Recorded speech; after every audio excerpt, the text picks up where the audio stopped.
부동산과 주식의 수익률을 비교해 보면은 흔히 생각하는 것과 다르게 주식이 압도적으로 수익률이 좋더라 라고 제가 지난 영상에서 팩트 체크 해드렸습니다. 그런데 여기서 의문이 가시죠. 아니, 주식이 수익률이 더 좋으면은 주식을 더 많이 해야지 왜 대한민국은 부동산에 몰빵이 되어 있을까? 부동산 불패라고 할까? 오늘 이 지점에 대해서 말씀드리고자 하는데요. 부동산 투자의 비밀. 오늘 부동산 레버리지의 원리, 이 레버리지의 원리와 그에 따른 장점에 대해서 말씀드려보고요. 그리고 장점이 있으면 단점도 있겠죠. 이 단점도 살펴보고 마지막에 그럼 이 부동산 레버리지를 어떻게 활용해서 우리가 실생활에 적용할 수 있을지 활용 방안과 예시까지 쉽게 말씀드리려고 합니다. 잔잔하게. 먼저 첫 번째입니다. 부동산 레버리지의 원리. 왕초보도 이해할 만큼 쉽게 설명드리도록 하겠습니다. 우리가 1억 원씩 있다고 합시다. 그럴 때 주식에 투자를 하면은 50% 수익률을 얻고 부동산에 투자하면은 25% 수익률을 얻을 수 있다고 합시다. 그러면 주식으로는 5천만 원을 벌고 부동산으로는 2,500만 원을 번 거죠. 이렇게 되면은 주식을 하는 것이 좋다 라는 것이 바로 지난 영상의 요지였는데, 그런데 여기서 부동산이 레버리지라는 것을 낍니다. 이 자기 돈 1억에다가 이 4억을 은행에서 대출을 받습니다. 이 대출을 받아서 5억을 만듭니다.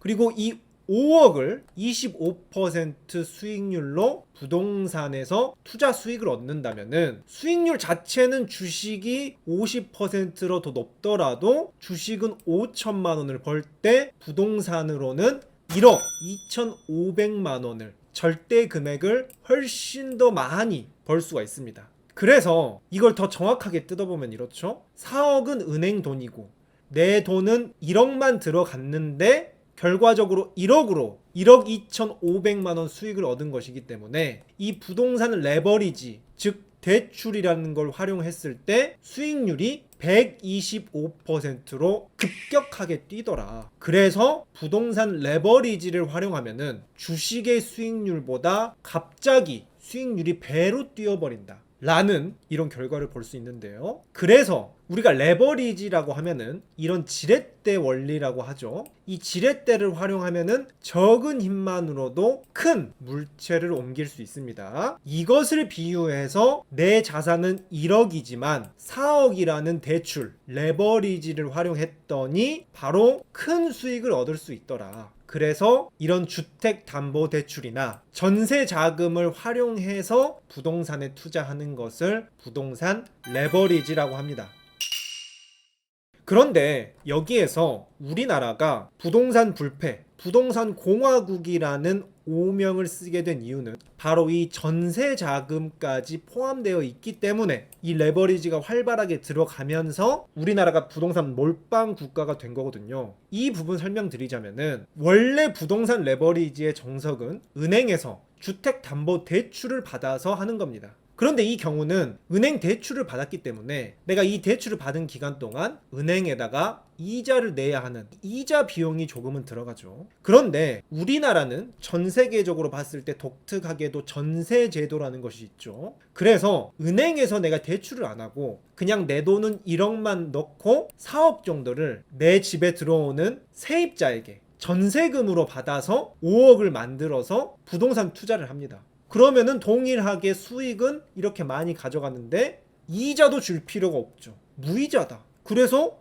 이것만 보면은 너무 좋아 보이잖아요. 그래서 우리나라에서 너도 나도 이 부동산, 레버리지, 대출, 전세자금 다 껴서 들어간 결과 주택 가격은 계속 오르고 오르니까 또 부자 된 사람이 많이 나오고 부자 된 사람들이 많이 보이니까 또 나도 하겠다고 부동산 레버리지 끼고 이런 사이클이 돌았다 라고도 볼 수가 있는데요. 그런데 여기서 잠깐, 딱 봐도 장점만 너무 넘쳐나서 이럴 때 뭔가 싸한 느낌이 들죠. 대출을 받아서 투자해? 듣기만 해도 뭔가 좀 싸하다 라면은 우리 마음 편한 재테크 김잔잔 구독자님으로서 자격이 있으십니다. 그래서 지금부터 이 부동산 레버리지의 단점, 치명적인 단점이자 유의사항에 대해서 말씀드리고자 하는데요.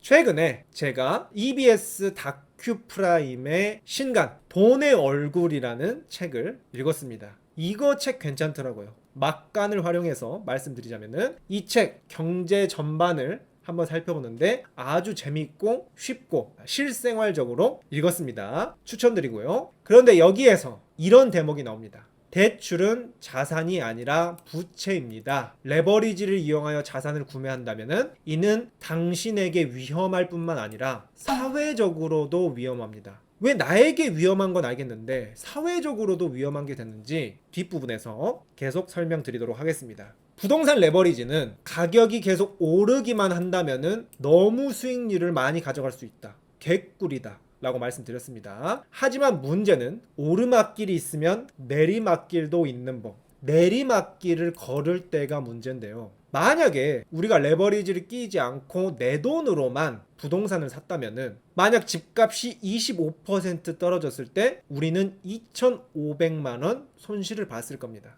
그런데 이 정도는 뭐 아쉽지만 투자에 실패했다 하고 넘길 수 있어요. 그런데 만약 내가 부동산 레버리지를 낀 상태에서 마이너스 25%를 맞는다? 그럼 어떻게 되냐면은 5억에서 마이너스 25%를 맞기 때문에 마이너스 1억 2,500만 원이 날아갑니다. 그런데 이 1억 2,500만 원은 다 내 돈이 아니었죠. 일단 내 돈은 1억만 들어갔는데 1억이 순식간에 날아갑니다. 내 전 재산이 순식간에 100% 박살이 나버리죠. 그리고 게다가 집값이 떨어져서 헐레벌떡 이 4억이라도 급하게 팔아서 은행에 빚을 갚으려고 봤더니 집값이 이미 4억이 안 나오죠. 1억 2,500만 원 손실이 났으니까 3억 7,500만 원밖에 집을 팔아도 못 받습니다. 하지만 내가 은행에는 4억을 그대로 갚아야 되기 때문에 결과적으로 내가 내 돈을 투입해서 또 대출을 받아서라도 2,500만 원을 메꿔줘야 됩니다. 순식간에 내가 2,500만 원 빚쟁이가 된다. 게다가 더 무서운 건 뭐죠? 빨리 갚지 못하면은 그때까지 계속해서 이 4억에 대한 이자는 계속 내야 된다. 그래서 이렇게 집값이 떨어져 버리면은 집은 가지고 있지만 은행에 갚아야 할 빚밖에 안 남았고 이자만 내야 되는 집 있는 거지 하우스 푸어가 된다. 이런 문제점이 생기고요. 더 문제는 바로 전세금을 활용해서 레버리지를 한 경우겠죠. 이런 경우에는 이 청년 세입자가 저 이사 갈 거니까 제 전세금 4억 돌려주세요 했는데 지금 2,500만 원이 빵꾸 났죠. 그러면은 나 지금 전세금이 없는데 해서 이 2,500만 원을 못 메꾼다? 하면은 저희 집이 경매로 넘어가고 파산할 수밖에 없죠. 신용 불량자가 될 수 있습니다. 그래서 이렇게 전세금으로 레버리지 투자한 경우를 갭 투자라고 했는데 가격 하락기의 갭 투자 대부분은 경매로 재산을 모두 잃게 됩니다. 신용 불량자가 되는 경우가 대부분이죠. 어떤 경우에도 계속 가격만 오르는 부동산은 존재할 수 없다 라고 나오고요. 여기에서 더욱 문제는 뭔지 아십니까? 바로 이 전세금을 맡긴 선량한 이 세입자 역시 전세 자금 대출을 받아서 전세금을 냈다면은 돈을 제때 못 받으니까 이 사람도 파산이 되면서 대출 돌려막기를 하면서 신용 불량자가 나옵니다. 그리고 이게 부동산을 투자하지 않는 일반인들까지 다 피해가 오게 됩니다. 기억하실지 모르겠지만 이때 당시 2022년 당시에 전세 사기가 크게 터졌습니다. 그게 바로 이때입니다. 이렇게 무리하게 레버리지를 쓴 사람들이 수백 채 집을 레버리지로 갖다가 투자를 하면서 근데 그게 한 번에 무너지니까 전세 사기가 되어버린 거죠. 이렇게 돼서 결국 어땠어요? 사회 혼란도 나타나고 이 전세 사기 때문에 전세 수요 뚝 떨어지고 월세가 급증하고 피해자 구제한답시고 우리나라 정부의 행정력도 동원되고 여기엔 우리 세금도 손실이 나죠. 부동산 투자하지 않는 사람들의 돈까지 피해를 보는 겁니다. 게다가 이 은행 대출들에도 손실이 발생하면은 은행은 이런 손해보는 금액 다 대손 충당금 비용으로 놓고 이 비용은 당연히 소비자들에게 다 전가해서 받겠죠. 그럼 일반 소비자들에게 주는 예금 금리가 낮아진다든가 뭐 수수료가 올라간다든가 결국 이 사회 공동체에서 일어난 비극적인 일들은 우리 공동체 모두가 책임을 지는 겁니다. 일부 사람들이 레버리지를 써서 사회 혼란한 것을 모두가 부담해야 된다. 그래서 이 레버리지는 당신에게도 위험하고 사회적으로도 위험할 수 있다. 양날의 칼이다.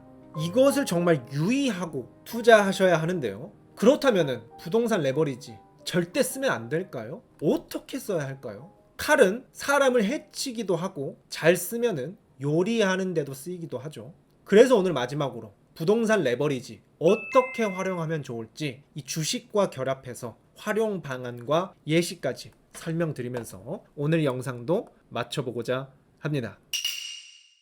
제가 지난 1탄에서부터 주식이 부동산보다 좋은 이유, 그리고 주식이 부동산보다 객관적으로 수익률이 좋은 이유를 많이 말씀드리니까 부동산에 투자하지 말라 이렇게 받아들이시는 구독자님들도 계신 것 같더라고요. 그런데 제 취지는 이게 아니었습니다. 저도 이미 10만 Q&A에서 부동산 투자, 내 집 마련 여기에 의향이 있다 라고 저도 말했습니다. 저는 부동산이 대출, 담보대출을 받았을 때 레버리지를 끼웠을 때 강점이 나타나지 그냥 레버리지 없이 주식과 부동산을 비교하면 단언컨대 주식이 훨씬 더 좋은 투자 자산이다 라고 생각하거든요. 그런 측면에서 개인적으로 주식을 선호하기도 하면서 아직은 저도 사회 초년생 MZ세대로서 큰 시드가 없기 때문에 부동산 투자는 하고 있지 않다. 하지만 먼 미래에 거주형 부동산은 투자할 수 있지 않을까? 제가 구독자님들께 꼭 말씀드리고 싶은 것은 부동산 잘 알고 하자는 것입니다.